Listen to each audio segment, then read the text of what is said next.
Apple reportedly pulled its support from the upcoming GOP convention due to a personal schism with Donald Trump over a number of his inflammatory comments. He needs Advil. In previous years, Apple has offered to support both party conventions, but this year it joins a growing number of companies that have either lessened or stopped their contributions altogether. Is that Donald scaring off major corporations? The party panel is back. Kristin Tate, Gavin McInnes, and McCain.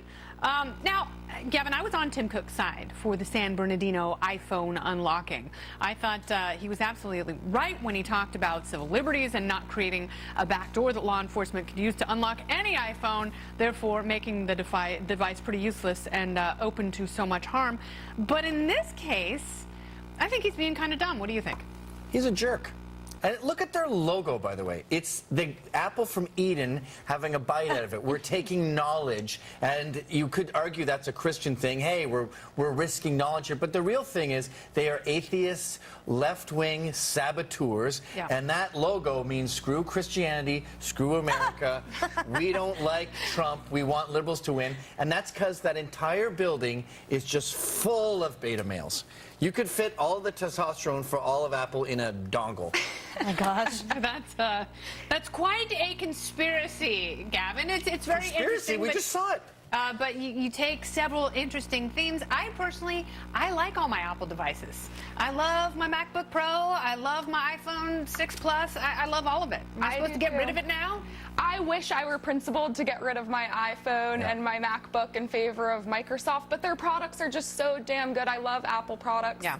I mean, this might hurt them a bit with some of their conservative consumers, but they really do make a great product. Yeah. But here's another thing that we should point out about the CEO. Yeah. He's a gay man, and he's got to wake up to the fact that the Democrats have done nothing to protect the gay community in the wake of Orlando. The Democrats are soft on terrorism, and we're seeing a lot of people in the gay community come out in support of Trump. And we're going to see one of those people a little later. I'm glad you brought that up because Chris Barron is going to be here a little later in the show talking about the LGBT for Trump. Trump is the T in LGBT.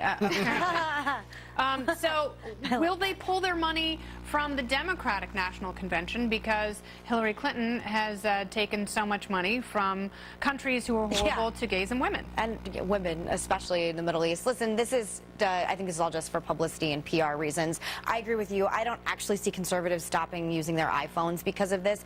The one thing I will say, because my family is in the beer business, 26% of the voting bloc is Hispanic. So if you could possibly send the message that we don't care about Hispanic people, which I'm not saying that's what Trump is doing, but some people could maybe interpret it that way, it's bad for business. You don't want to alienate a voting bloc when it comes to business and the product you can release and how much money you can make. So I think they're just doing this specifically for money and publicity. So they're worried about their bottom line. They don't want to be associated with someone who is so off-putting to such a large swath of their I would assume so, but I also never really think things like this make that much of an impact. I mean, they're not morally obligated to fund the RNC? No, of course not. I don't want them punished by the government. They're just showing their true colors, which is left-wing saboteurs. I will say this. A lot of people in Silicon Valley tend to be a little bit more libertarian, and they're not deeply enthralled with Hillary Clinton either.